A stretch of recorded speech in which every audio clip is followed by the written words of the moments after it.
Hello everyone, and welcome to the Do-It-Yourself Gourmet. Today, we're making a creamy, vegan, roasted garlic cream-like sauce. So for now, what we've got is a pan that's heating up, and we've got about 3 to 4 ounces of a mixture of half and half of grapeseed and canola oil. And what we're going to do is take the same amount of flour, about 3 to 4 ounces of flour, and we've used hard winter wheat. And now, to me, that creates a nicer, nuttier flavor that comes out inside of the sauce and allows it to have more of a robust body to it. Once the pan is sufficiently hot and the oil has been heated up, what you'll do is apply the flour into the pan, mix it up, and let it cook together. Here we are to add in the flour. It is beginning to be hot enough where we will mix this up, get it working together, and allow our roux to come into place. And the roux is a wonderful binder for putting a sauce together, especially if you're going to make it non-dairy and vegan, because that can be a challenge, since dairy and cream tend to be such great binding agents and emulsifying agents inside of stock. A roux that's using vegetable fat will sometimes be more liquid than a roux that is using animal fat. And you just have to be aware of that so that you know what to look for when you're creating the roux. And then when you're tempering it in as well, the liquidity does help to have it temper more smoothly. As we are watching it cook, the color is progressing to a more and more brown state, which is exactly what we're looking for. When we begin to temper the roux, we will definitely wish to lower the heat at first so that we can mix it without any splattering or adverse events occurring. I'm turning this down now and putting it onto a medium heat to allow it to toast slowly.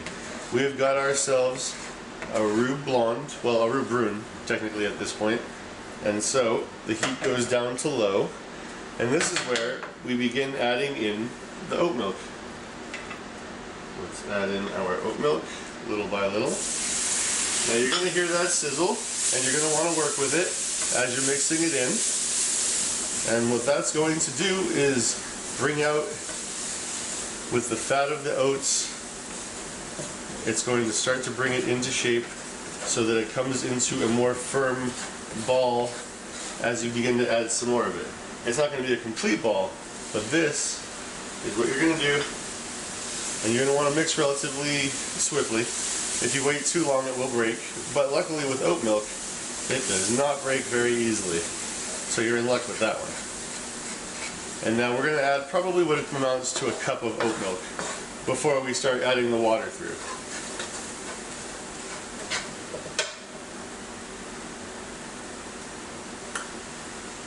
There we go, and then after that, we're going to add the water in. Make sure you turn the heat up as you go on this one, because the oat milk will take down the temperature of the mixture that's being created, and you do want to keep it high enough so that you don't have it to start breaking apart. If you need to switch to a rubber spatula, that works as well. Sometimes it helps getting around the edges. But here we have the paste that forms as a result. And this is where you add in the veggie stock or the water if you prefer. Or, you know, if you even like, you can make it non-vegan with any kind of animal stock you might like. It's up to you at that point. Here, we're going to turn the heat to medium and start tempering in the water so that we can then add the garlic and proceed to the next stage. And here we're going to temper in slowly again, because we want it to not break the sauce. You can always work with small bits. Some prefer tempering a small bit apart from the pan, but if your skill is swift enough, it's not something that needs to be done.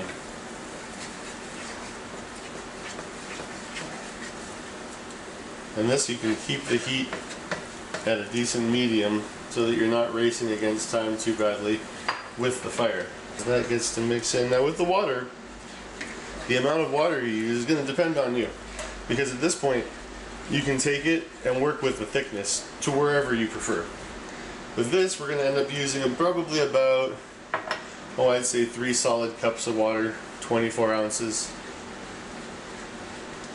And doing that will give us a nice sauce base to work with that we can add the garlic to, and then blend it all in together so that we have a rich, creamy-like sauce. And here's also where you can add white pepper, salt, a little bit of turmeric if you want to make it colorful too, a little bit of saffron if you like. This is the stage right in here as the paste is turning into the sauce that you want to add some of the base level herbs and spices so they can start to do their work.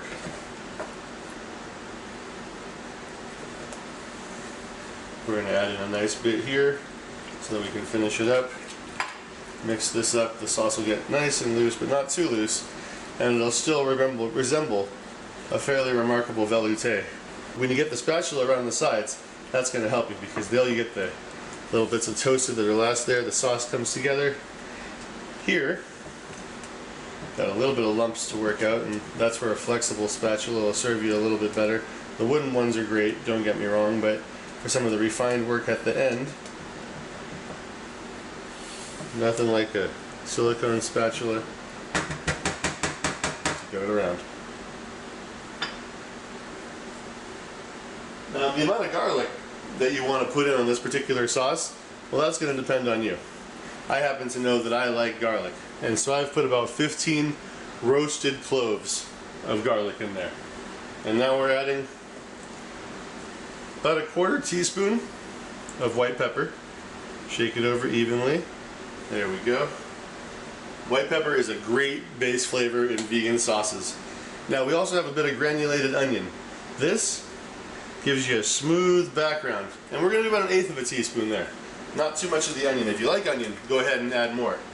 But this will be a starter to work from for other sauces. Go ahead and swirl that up, and then afterwards we will put ourselves, I'd say a 1/2 teaspoon, maybe close to a teaspoon of salt, since that's going to be one of our needs there to help bring the flavor out.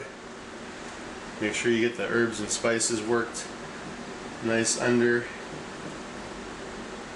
Get it in there so it can infuse into the rest of the sauce.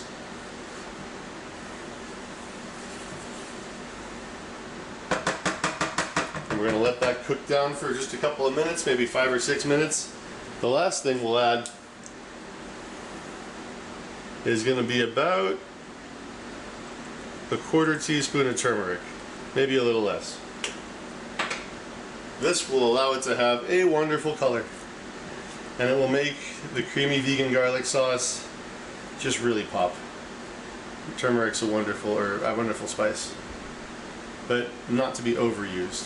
It's a great background note to add with the roasted garlic.